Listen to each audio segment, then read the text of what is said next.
Hey, and welcome back to the channel, everybody. How you all doing? This is part 2 of the Dr ADHD 4-degree of freedom motion simulator electronics tutorial. And where we left off in the last tutorial, we've just got our jumpers installed onto our Energy 360 boards here to our Sabertooth 2x32. What I've done is I've now got my resistors all in place, these 100 watt 3.3 ohm resistors. I've installed them onto the board using some 15mm standoff. And what I've done is I've cut all of my connecting wiring from resistor to board. These are 2mm in thickness, this wiring, and you'll need to cut 10 of them for each board in total, and you need to cut them at 40mm in length. You need to strip them. Now, when you install them all at one time, and I'm doing it this way because that way I've got my soldering iron on, and I can just go bang, bang, bang, bang, all right? I'm not going to be sort of chopping and changing, putting one on, soldering it on, then moving on to the next one. I'm getting them all set up, but it's a little bit tricky when you do them all at the same time. There's not a lot of real estate, so it can be a little bit of a tongue twister getting this stuff installed. I'll give you a couple of tips, all right? Leave the resistor end just a little bit longer where you strip it, so strip a little bit more from the resistor end and bend it into a little hook, like so. Okay, then install the board end first, then you can manipulate the resistor side in. And that's what I've done for all four. I've left the fifth resistor out. I am going to do it separately, otherwise it would have been too hard to get these in place if I had that resistor installed on the board. Now I've got my board actually in a vise, in a bench vise that I made up some time ago. It's pretty handy, and anyone could actually make one of these up. It's just a reasonably cheap vise that I welded onto an old brake rotor. Now brake rotors are cast, and so are vices, so you can indeed weld these two together without issues. They'll cool at similar rate so you won't get cracking in your weld. Just really handy for doing stuff like this. Obviously, if you're going to clamp your board, you need to make sure it's clamped in an area where there's no electrical conduit running through the board so you don't crush anything. I've just got it pinched right on the edge so that I can get this happening. So I've got them all installed now. What I can do is I can now open my vise up a bit here, and I'm going to use the Sabertooth 2x32 as a means to now clamp my board, so I can access and just very gently clamp the Sabertooth by the heat sinks. So I can now access where my wiring is all coming through here to get this soldered. I've positioned my camera a little bit closer today, guys, so you can really see what's happening with the soldering. Just gel these guys.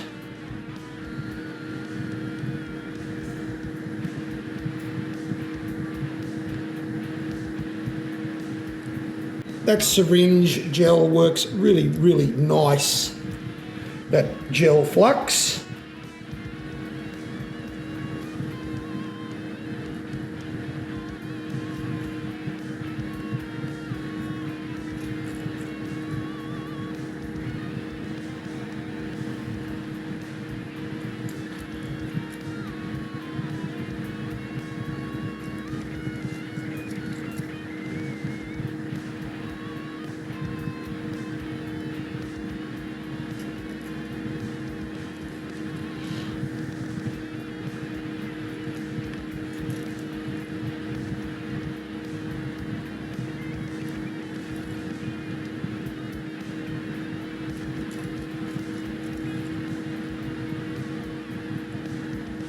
And that flux just helps literally suck that solder into the orifice, giving you a really good, clean, strong solder. So that's how I would go about getting those resistors in place. Now we need to solder this side. All right, and get these guys on. Let's do that now. So I'll start with the outside bank first, get some gel onto these.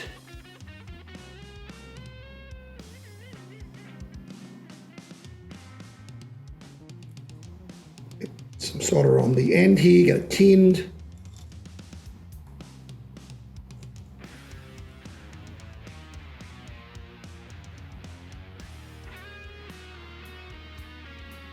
I keep forgetting to put my fan on. I've got the windows and doors in my house open just for some good ventilation, and I'm just running a fan just to get this stuff away from me.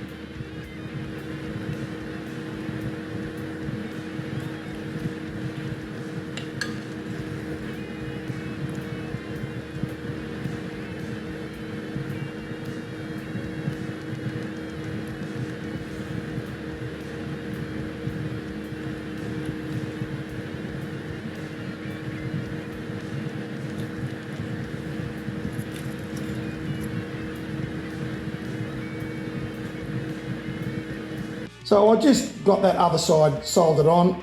Exactly the same process as the one we just watched. Just rinse and repeat, guys, for all of these connections. Now that I have those soldered in place, I'm just going to trim some of the excess that's hanging off any of the backs. This is where a good set of snips comes in handy. These are a large set, so you get good leverage. I just don't want excessive stuff that could potentially contact other parts of the sim, causing short circuits or whatever. So particularly this side where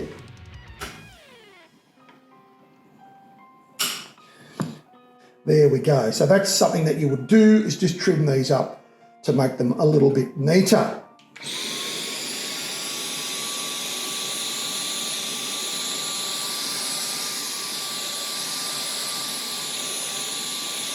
A really good idea as well with using the flux, we need to get that off the board the best we can. So just a bit of isocol, alcohol, rub will do the job nicely.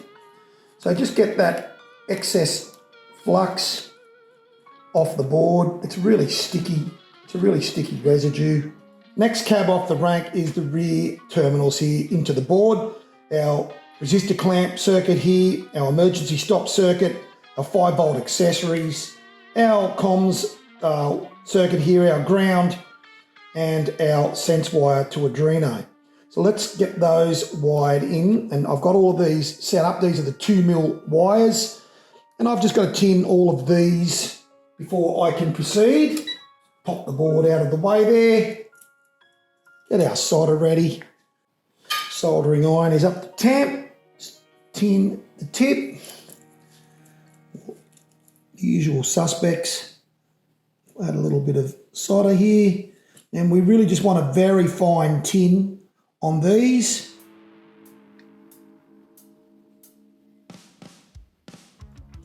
One.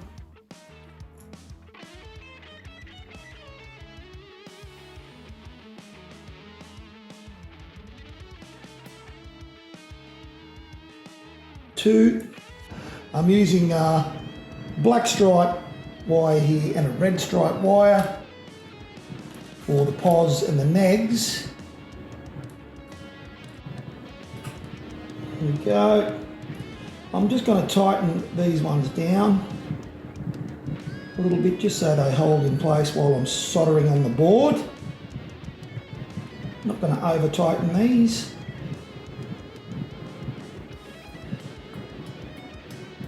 A nice clamp to keep them in place so I can turn the board over.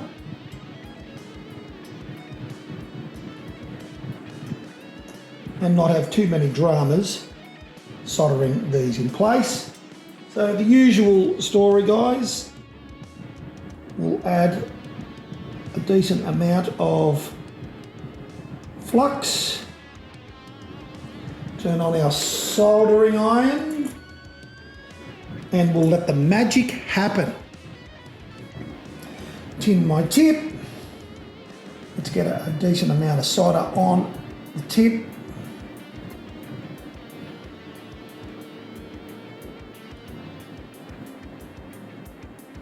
Boom. Boom.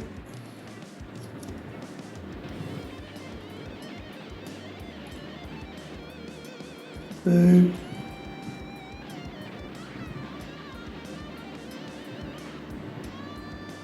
And boom.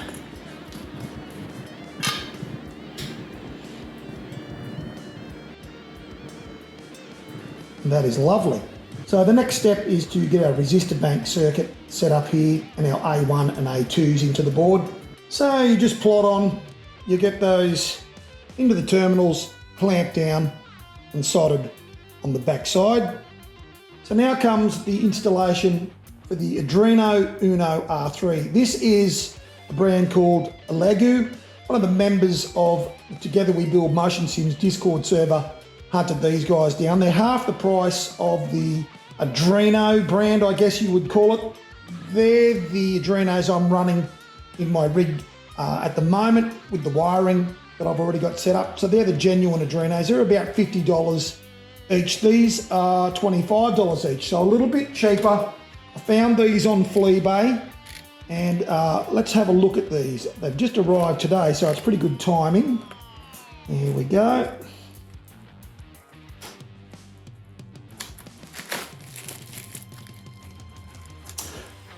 I've had no issues whatsoever running the original Arduinos. So I was a little bit nervous about going cheaper, but these aren't like the super cheap copies. There are copies you can get for $10.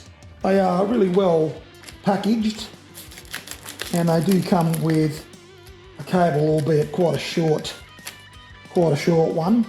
Now, this is possibly the hardest part of the whole installation of the whole build.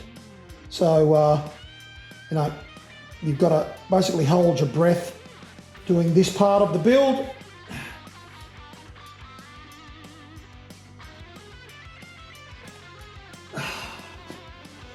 Well, I'm going to need a beer after doing that. Betrayal, sabotage, that is what the doctor has been subject to. I'm kicked back out here in the shed because my son has dobbed me in for doing my soldering work in the kitchen. Can you believe it? The wife got a sniff of it and that's it. I've been relegated back to the workshop. So here we are back in the workshop. Really, you know, for the sake of the marriage, it is for the best. I'm going to install now this 70 amp relay into this board. This board will actually be running with the capacitor bank with my setup. Now, with my setup, really, I honestly believe, based on how my previous electronics setup has been running, that running a capacitor bank for the rear motors, the traction loss motor and the surge axis motor, which are bearing horizontal motors, they don't see amp spikes, etc. They've been running on really cheap, nasty Chinese 30 amp power supplies for a couple of years with IBT2 motor controllers. They will not need a capacitor bank. But my front motors, which do the heavy lifting, yep, I can see that perhaps sometimes they may need a cap bank. I've got the cap bank, so I may as well install it. For that to be activated, we have to run a relay with it. Now, this board is designed to take the large terminal relay, so 50 amp above, 50 amp plus. If you want to run the correct size terminal, you're going to need to get a 50 amp plus relay.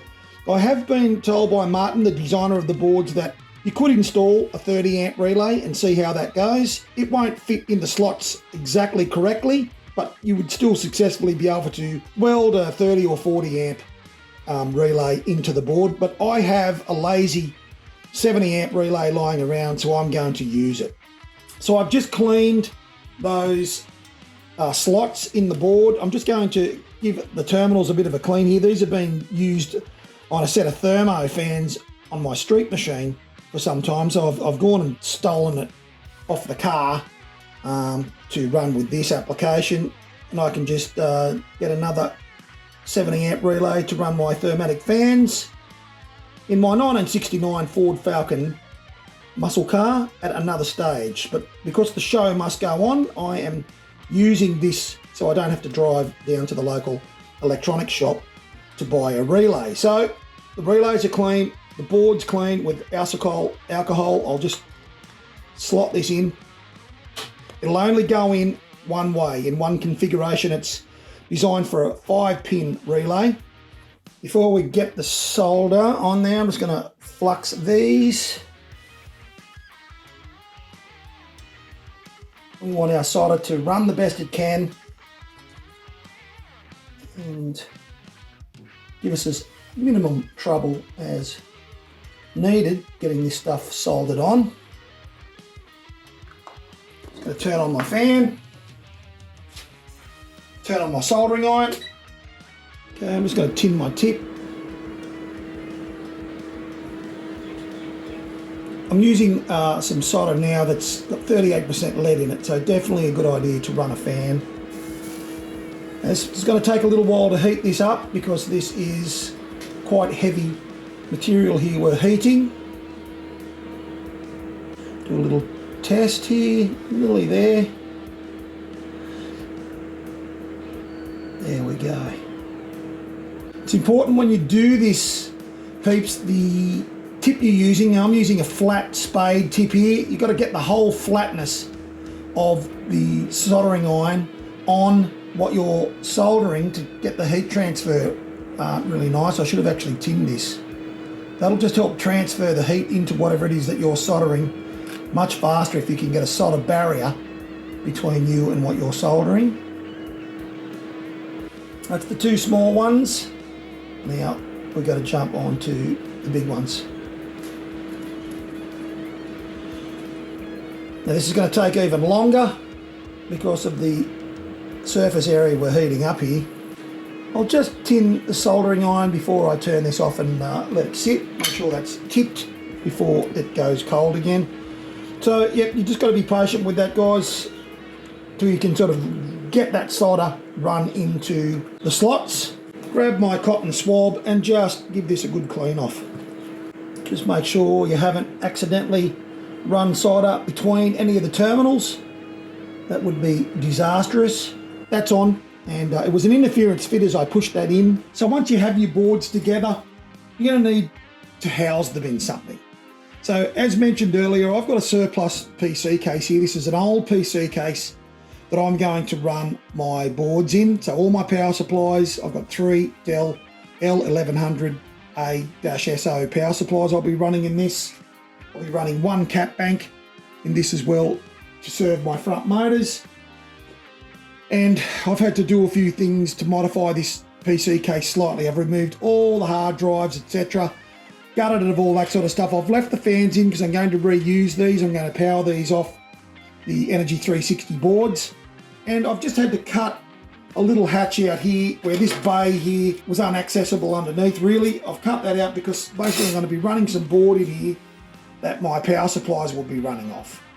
So this is going to be pretty specific to what I'm using, but this would apply to many people. If you're going to build a 4-degree of freedom motion sim using 2 boards, 3 power supplies, etc., then this might give you a few ideas of how you could go about housing your electronic setup in a PC case. It doesn't have to be second hand. Even brand new PC cases these days you can get for about $80. So for a built box, you could buy one. You can have a look at the ones you're looking at buying before you buy them to see if there's too much modifications that have to be made.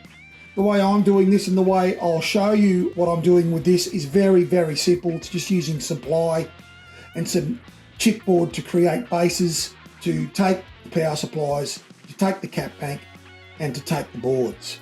So that will be for the next video. Thank you very much for tuning in. If this has been helpful, don't forget to like and subscribe. And until I see you in the next video, you guys stay safe, stay healthy, and take it easy out there.